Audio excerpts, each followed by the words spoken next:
Oke, baik, bismillahirrahmanirrahim. Assalamualaikum warahmatullahi wabarakatuh. Selamat siang dan salam sejahtera untuk kita semua.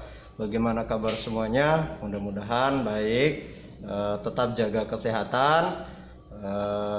Bagi yang nggak perlu keluar rumah, jangan keluar. Kalau ada memang kepentingan, silahkan gunakan maskernya. Oke, dimanapun teman-teman mahasiswa melaksanakan kegiatan rutinitas, tetap jaga kesehatannya. Oke, di minggu ke-6 ini saya akan coba membuatkan video karena memang mata kuliah statistik ini agak sulit untuk sekedar untuk menyebarkan materinya. Jadi harus ada tutorial bagaimana cara menghitung angka-angka yang ada dalam statistik.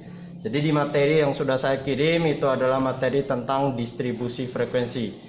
Untuk penjelasan tentang distribusi frekuensi tidak perlu saya berpanjang lebar, nanti silakan dibaca saja di materi yang sudah saya kirim. Jadi di sini saya hanya akan menjelaskan bagaimana cara menyelesaikan atau cara membuat tabel distribusi frekuensi. Jadi di slide nomor 4, di slide keempat, itu ada beberapa hal yang perlu diperhatikan dalam membuat tabel distribusi frekuensi. Jadi sebelum membuat tabel distribusi frekuensi, rekan-rekan mahasiswa harus tahu dulu apa itu tabel distribusi frekuensi. Untuk pengertiannya silakan dibaca saja.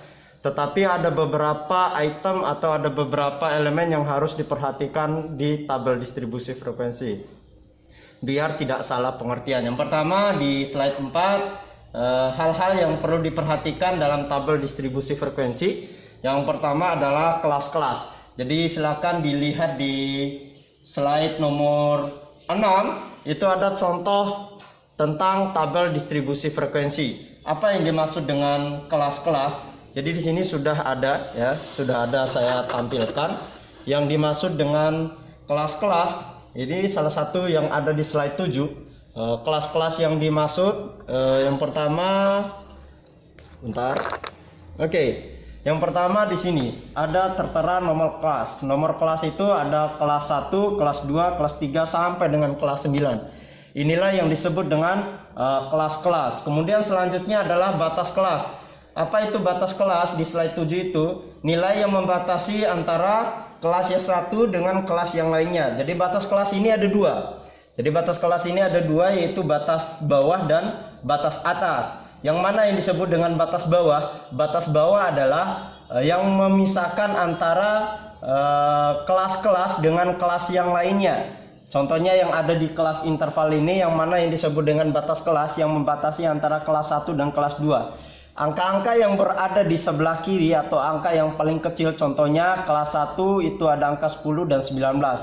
Batas bawah atau batas kelas bawah adalah angka-angka yang berada di sebelah kiri. Contohnya kelas 1, kalau ditanya yang mana nomor kelasnya, batas kelas nomor kelas 1 yaitu batas bawah yaitu 10, batas atasnya adalah 19. Kemudian mana batas bawah dari kelas 2 yaitu 20. Intinya adalah batas bawah itu adalah angka-angka yang berada di sebelah kiri, kemudian yang berada di sebelah kanan itu adalah batas atas. Selanjutnya yaitu titik tengah kelas. Apa pengertiannya? Titik tengah kelas adalah angka atau nilai data yang tepat terletak di tengah suatu kelas. Titik tengah kelas merupakan nilai yang mewakili kelasnya dalam data. Titik tengah kelas rumusnya adalah setengah dalam kurung batas atas plus batas bawah. Jadi tinggal ditambahkan, batas bawah sudah kita ketahui, batas atasnya sudah kita ketahui, tinggal nanti dikalikan dengan setengah atau dikalikan dengan 0,5. Salah satu contohnya, misalnya ada yang bertanya, bagaimana dengan titik tengah kelasnya kelas 1? Di sana ada batas bawahnya yaitu angka 10, sedangkan batas atasnya yaitu 19. Karena rumusnya adalah setengah kalikan 10 plus 19. Jadi selesaikan dulu yang di tengahnya, yang di dalam kurung. Maka akan menjadi setengah 10 plus 19, yaitu totalnya yaitu 29. Sehingga setengah dikali 29 atau 29 dikalikan 0,5 itu hasilnya adalah 14,5. Jadi butuhkan kalkulator ya, silahkan dicari aja hasilnya. Sehingga Rumus-rumus tersebut itu berlaku untuk kelas-kelas yang lainnya. Contohnya untuk kelas 2, berapa titik tengah dari kelas 2? Yaitu 20 plus 29 dikalikan setengah. Itu tinggal dicari nanti titik tengah kelasnya. Oke, selanjutnya di slide selanjutnya itu ada yang namanya interval kelas. Adalah selang yang memisahkan kelas yang satu dengan kelas yang lainnya. Di sini udah tertera yang mana itu interval kelas, yaitu kelas 10-19, kelas 1 interval kelasnya itu 10-19, kelas 2 20 sampai dengan 29. Kemudian panjang kelas. Apa yang disebut dengan panjang kelas? Panjang kelas adalah jarak antara tepi atas kelas dengan tepi bawah kelas. Maksudnya adalah kalau ditanya berapa panjang kelas 1. Panjang kelas 1 adalah kita hitung mulai dari angka 10 sampai 19 itu berapa jaraknya. Contohnya 10 kita hitung mulai dari 11, 12, 13, 14, 15, 16, 17, 18, 19. Artinya jarak atau panjang interval kelas 1 yaitu ada 9, atau cara paling gampangnya adalah batas atas dikurangkan batas bawah. 19 kurangkan 10 yaitu 9. Sama yang lainnya, kelas 2 juga berapa panjang kelasnya. Kalau mau menghitung pakai jari silakan, 21, 22, 23, 24 sampai dia angka 29.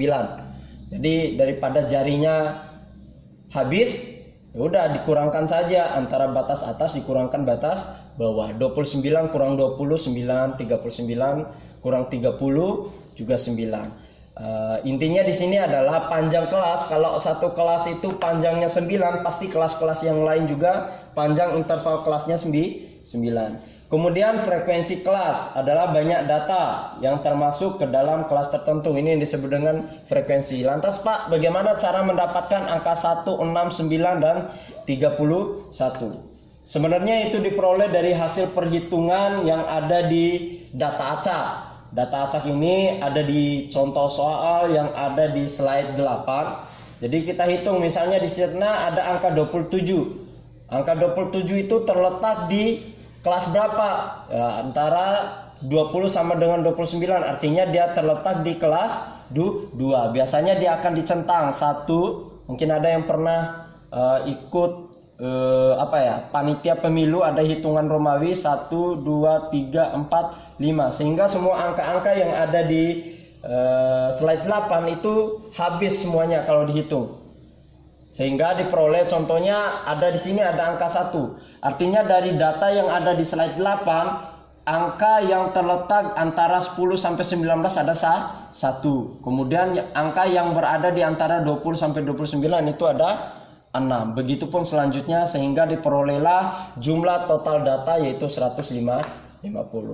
Oke, demikian untuk pengenalan tabel distribusi frekuensi. Selanjutnya kita akan coba masuk bagaimana saudara-saudara cara membuat tabel distribusi frekuensi. Ini tabel distribusi frekuensi yang sudah jadi. Saya hanya menjelaskan apa-apa saja yang ada di tabel distribusi frekuensi. Tetapi angka-angka yang ada di dalam sini inilah tugas kita untuk mencarinya nanti dari data acak yang kita peroleh dari lapangan.